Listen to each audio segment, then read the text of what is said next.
Chris has mentioned, and it has been mentioned during the whole presentation, we are going now to know deeper the help desk. Nikola is going to present what is the help desk, how can you access it through the NMP flight, and he's going to present as well some use cases. So, Nikola.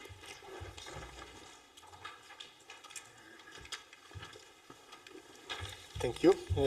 So good afternoon, everyone. I'm happy to be able to present you the e-Helpdesk topic today.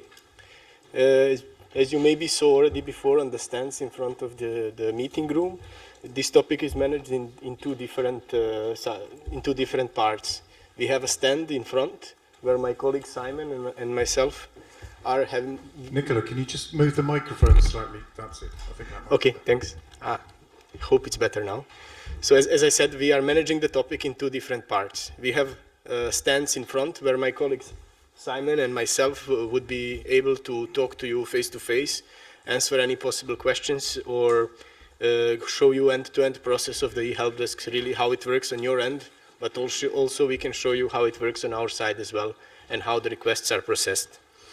On top of this, we also have quite detailed statistical reports where we can talk more about workload and the numbers, how many requests we received, how much delay we saved, etc. The second part of the helpdesk presentation is actually this here. What we are doing at the moment is more a verbal report and hands-on session where we can go through the NMP, because we are focusing really on NMP flight today, where we will go through and explain you briefly what and how can be done. So, as you may know, in NMOC we are in the last couple of years really working on digitalizing our communication with external stakeholders. This is really because we want to improve our service provision and because we want to minimize the manual actions as much as possible. Like this, we will be able to boost and to improve the help and support that we provide to all our stakeholders on the helpdesk, that are airlines mostly, but also we have FMPs and towers to support. Helpdesk itself is available via the 3 different communication channels. The preferred one, and the one that should be used most of the times, is the internet connection. Today is the focus on NMP flight application, and you can use the NMP flight to send us e-Helpdesk requests. On top of NMP flight, you are able to use the telephone, and we also have the B2B connection that is for a bit more advanced users.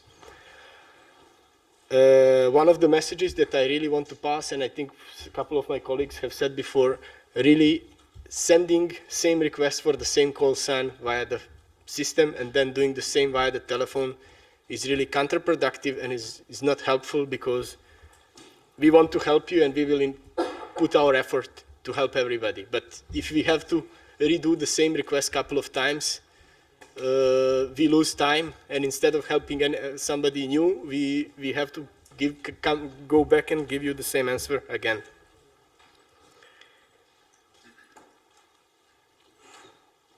So, regarding the workload, you mentioned earlier that waiting times sometimes are a bit longer, or that you wait on the phone or for quite some time. So I maybe wanted to ask you, does anybody have a rough idea on how many requests we may receive during the busy days during the summer?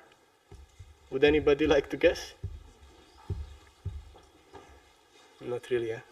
It's around 4,000 requests. And regarding the staffing, we have one person who is dedicated to process these. As my colleague mentioned, sometimes during the busy days, management can exceptionally appoint extra person to help, but by default is one person who is supported by 3 other persons, but 3 others are having a different tasks. So they are doing it as an additionally based on their availability as well.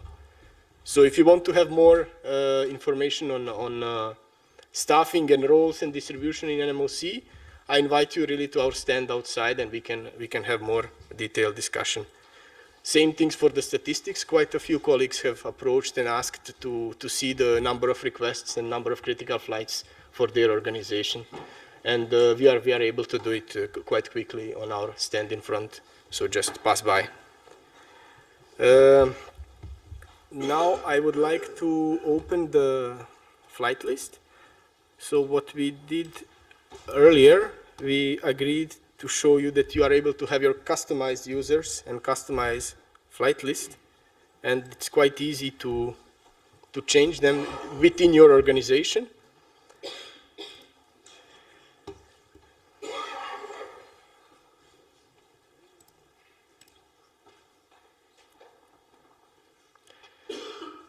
So just to start, one of the main reasons when you contact us via the help desk is usually when your flight has a delay. Quite often it happens when the demand is over the capacity, and then we are forced to regulate some of the sectors in order to protect ATC. And as an outcome of that, we will issue so-called slots or CTOTs, it stands for calculated takeoff times. In the end, it's a delay for you that you are quite often trying to get rid of. So the purpose of the e-help desk is really to give you the assistance to solve your operational problems and really to keep your operations running as smooth as possible. As you can see here, the NMP flight is quite flight-based application. So really the starting point is usually the flight. When I select one of the flights from the flight list, I have an e-Helpdesk button that opens me sort of a window over here. And here you can see the different types of requests that you can do. The first one, and one of that is used most of the times, is the CTOT improvement. So it stands for really the delay reduction. You have a delay and you would like it to be reduced. One of the messages I would like to pass here is really, you see here there are different reasons for the CTOT improvement. When choosing it, please be accurate, because sometimes we can see the airport closure and then we will check and we will see the airport is not closed and it is not closing soon. Or we can easily see that there is a livestock issue and then we realize that the flight is not having any livestock on board. So having this information accurate will help us as well to really identify the problem and try to help you as much as possible. The other thing, the next request is the CTOT extension. That what we try here to do, the slot that I referred to earlier needs to be respected with the time window of -5 and +10 minutes on top. If you are not able to request it, we may be able to extend this slot by 10 minutes. And this is subject to the network impact assessment. We need to check all the sectors where the flight is crossing, and if we see that it is safe, we are allowed to do it up to once.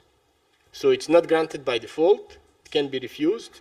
We try always to help, because if you need 10 more minutes to make your slot, we will do our best to help you. But still, be aware that sometimes we might have to refuse the additional extensions. And keep in mind, it can be done only once. For the rerouting request, I wouldn't waste your time, because my colleague before me and my colleague Nevena before me, she had an intro on the RRPs, and also there will be Andy who will provide later on more information on the flight management session. So I don't want to steal the show from Andy, so he will be. This field here is really to communicate to us message, hi NMOC, I need a rerouting, would you be able to help? And this is something that will come to our side, and we will be having a look into rerouting on our end. Anything that is not standard business, so that is not part of usual daily activities, is sorted in others and information requests. Something that I would highlight here is contacting the crew. We are not able to speak to your pilots directly, but what we can do in these cases, in case you need to contact your crew, you are not able to establish the contact with them. What we do, we locate the aircraft, we contact the responsible ATC unit, and we ask them to pass the message. Usually it's done for the diversions, but there may be other extraordinary cases. One more thing is the flight deactivation. Rarely it can happen the flight gets activated by mistake. either via wrong CPR or wrong message is sent. In these cases, NMOC will need to deactivate the flight manually, because if the flight is activated by mistake, it will be locked for any further editing, so you won't be able to send either a delay or a change message on it. There are other minor types of requests, but they are really like less than 1% of the requests, so I wouldn't talk about them here. Surely, if you have any questions, we will be in front and we'll be happy to talk about these. Now to go back to the improvement requests that are really one of our most important ones, most commonly used. Here what you see is the critical flight tag. Just to be clear, so this number is, there is a system logic behind that calculates the limit of the critical flights. So it's 5% of the regulated flights that you have in the system currently. So the parameter is dynamic. The system checks every minute how many regulated flights your organization has, 5% out of it, and that's the limit of your critical flights. On top, there is a minimum of 1, so we want to be fair and equal to everybody. We say everybody will have at least one flight, and this is done to protect mostly the business jet operators or the smaller operators, to give them a chance to have at least one.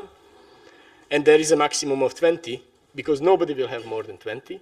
Even if you have 1,000 regulated flights, 5% would be 50, but still we would put a limit on 20, as we need to protect ATC as well. This logic is made and is agreed collaboratively with all the stakeholders, because we have a couple of stakeholder consultation groups in EUROCONTROL, so it was really discussed with the airline community, with the ATC community, and we came to something, to the solution that would be the most fair to everybody. So we give the chance to the airlines to ask for more, but also to protect the ATCs from overload as well. So they are sort of a joker. You can use them, but still we will do our best to improve your critical flights, but sometimes we will have to say no, yeah? In case we cannot improve the flights due to safety or due to simply that there is no space in the sector for an FMP to improve your flight, we will have to say no regardless the flight is critical. Another thing that is not that often used, but I really think is a very valuable, is new earliest takeoff time. This is simply the minimum takeoff time that you can make. And I kindly invite you to fill it in, because our system calculates the minimum takeoff time, and we will never improve your flight before that time. If you provide your own minimum takeoff time based on some constraints that you have and only you know, I don't know, if you have to load extra bags, you have some late passengers to wait. If you put this earliest takeoff time here, we will take it into account and we will never improve the flight before that time. And just to say, this value here is not penalizing. So if you deviate more than 15 minutes from your EOBT, it will not be taken as a delay message. So it's really, we give you a chance to give us an accurate time, and we will give our best to improve you and to respect your schedule, to help you as much as we can. Last but not least, in the text box is in the improvement request is a text box. Here you are able to type the free text. And the more you type, the more you can help us, because we will have more information and we will be able to better understand the issue behind and to provide you the better support. So I kindly invite you to use it as much as you can. By this, I would finish the help desk request form.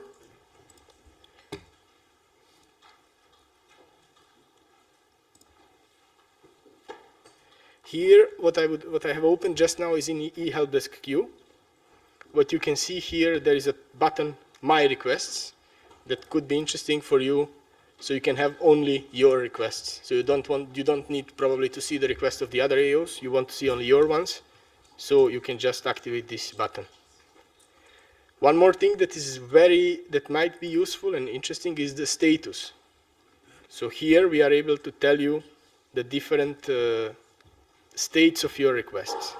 So some of them are submitted, as you can see. Unable means that we were not able to help.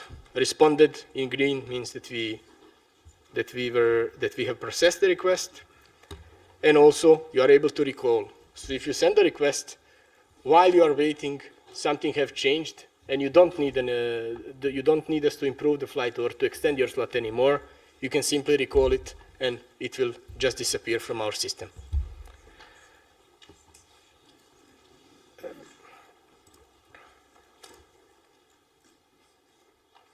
Also, on your flight list, you are able to import the e-Helpdesk status column. That will show you on top of your call sign, will immediately show you what is the status of your e-Helpdesk request, so you can know whether something can be done.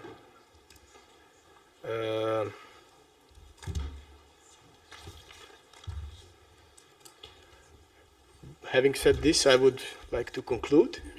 And I haven't asked if you can ask a question. Yeah. Unless somebody has You're questions. here to answer the questions, not to ask them. Go on, Andy. I was just going to maybe preempt a question.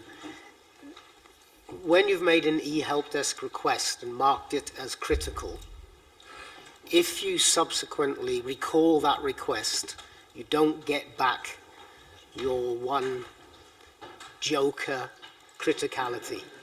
The flight remains marked as critical for the rest of the life cycle of that flight in the system. You don't get it back. Thanks. Can be so cruel sometimes. Thank you, Andy. Thank you very much, Nikola. So, hang on a second. Just another thing. Talking about how many e-Helpdesk requests you have left. After you have sent a request, there will be this pop-up window telling you number requests you have made today, 3. How many you can do, 9. So in this case, you know that there is still 6 left. But still bear in mind, depends on the number of regulated flights. So if you get more regulated flights, you might get more jokers, and vice versa as well. Thanks. Thank you very much indeed. So Nikola gave us an overview on the help desk, making the point, of course, that there's demonstrations of it outside. So please talk to either Nikola or Sijmen, who's the colleague directly behind Andy there, who are both experts in that and be able to help. He also gave us an overview of some of the analysis there, some of the numbers, and will be able to help you with that as well. Went over the access to it, how you can get hold of the e-help desk, and then the various reasons that are available, how you can ask for things. Critical flights we talked about, and also I think Nikola would like to emphasize the earliest takeoff time, which is available there, and would appreciate it if we could make use of that, because not only would it help us not give you something you can't manage, but of course it would then potentially release slots for somebody else. So again, we've got another couple of demonstrations before we end, but I think it's useful to throw open the floor to some questions. I noticed a colleague from LOT. Would you like to ask your question? 2 questions in one, I would say.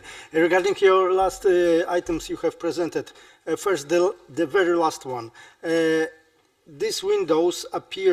This window with the numbers, how many criticals we have, appears after we file. Is there any chance to see this before, to know how many jokers I have before I mark this one special critical? And just to give you the possibility to answer two questions at once.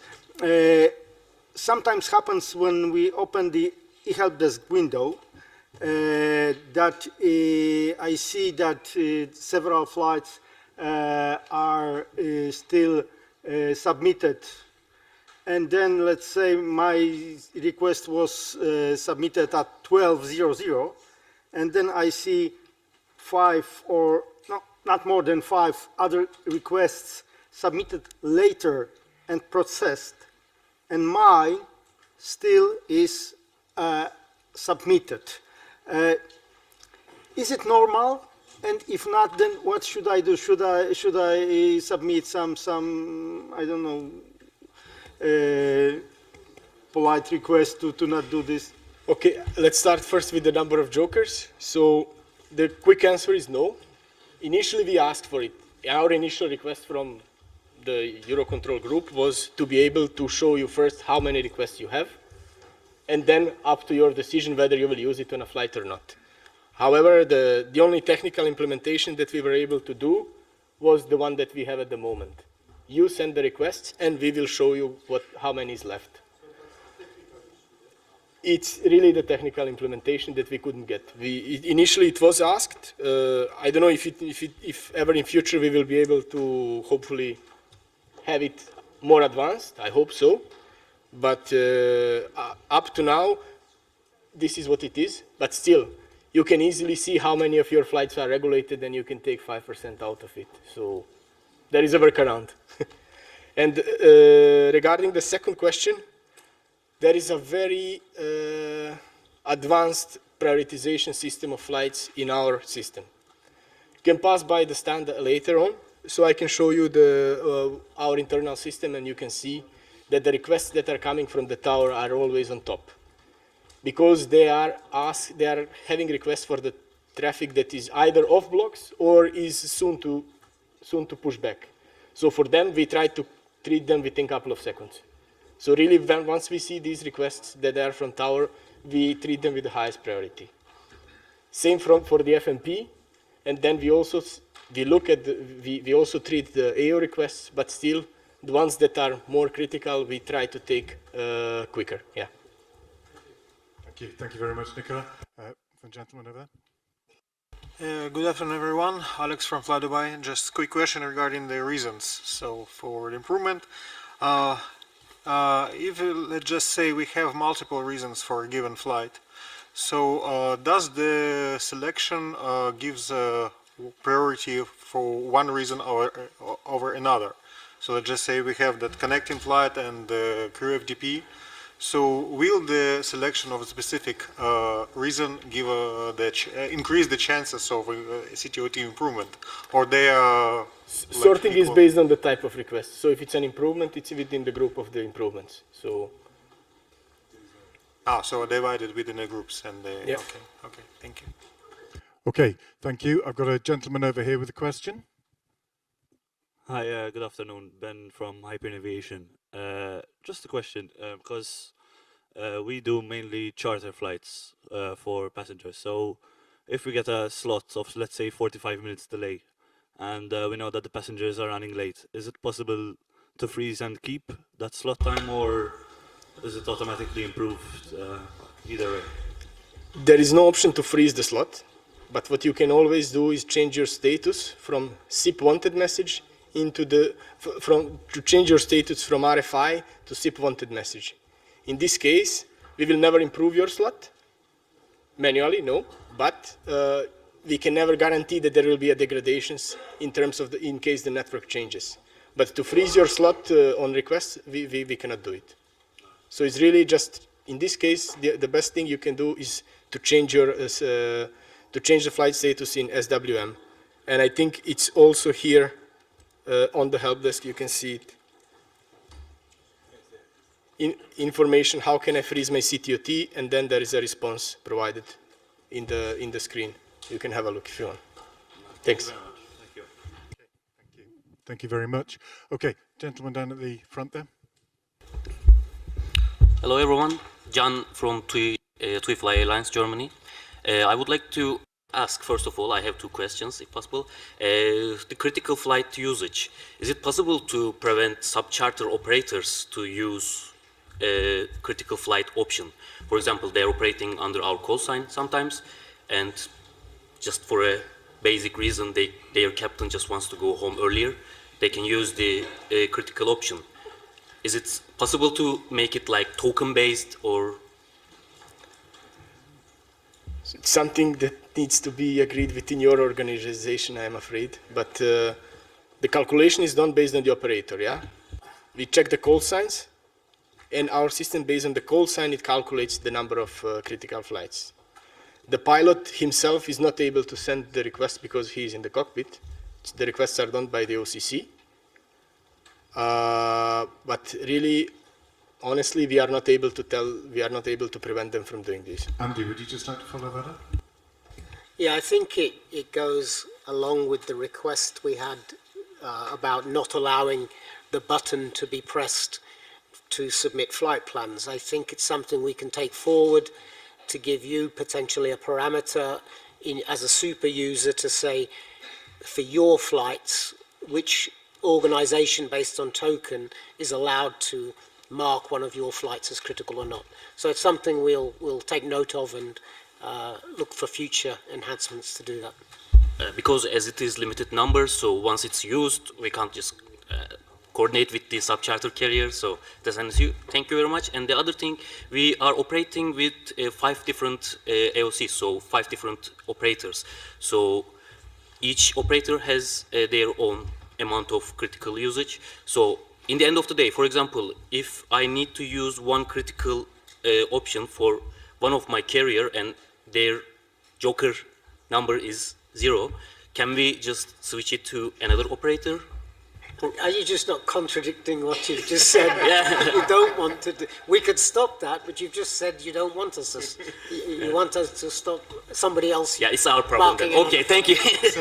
So I think you've answered your own question there, but I think it's a very good point that Andy makes. I think Nikola is absolutely right. No, not at the moment. That is your internal issue. But if we can help you that in the future development, then certainly I think we'll take that forward and look at how we can help. Not just you, but there must be other operators in the same situation based on the other suggestions. So thank you for that. I'm going to come over to you. Yeah, hi, Shaul from El Al Israeli Airlines. In situations where we have to offload sick bags, for example, and I want to give back the CTUT because I don't know the new time that I need, is there an option in the system to release us from the CTUT, to give it back, and once we will be fully ready to ask again and not be late filer? There is an option in a CHMI, I think, I don't remember what it's called. It's basically to give back the CTUT, not just keep on delaying the flight,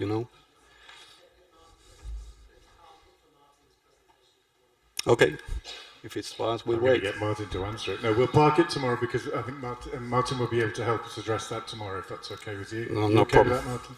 Thank you. Okay, a couple more questions from the floor, then I'd like to move on. Again, I'm going to reiterate, if there are burning questions that you want to ask, put them in the QR and we'll address them either tomorrow or after the event, as we've already discussed. Our gentleman friend from Turkey, you get one question, okay? Yes, here. No, don't put 2 or 3 in there. Promise only one. I know that swapping the CTOT, it's possible among the group airlines. But is it possible to swap the slot if you're departing in the same airport? I'm going to intervene here. Martin will address that. I'd rather you did it tomorrow if you can. Well, I can give you a quick answer. You can swap with anybody you want, only it has to be coordinated between the 2 airlines. But how let's say we coordinated with Pegasus, Sun Express coordinated with the Pegasus.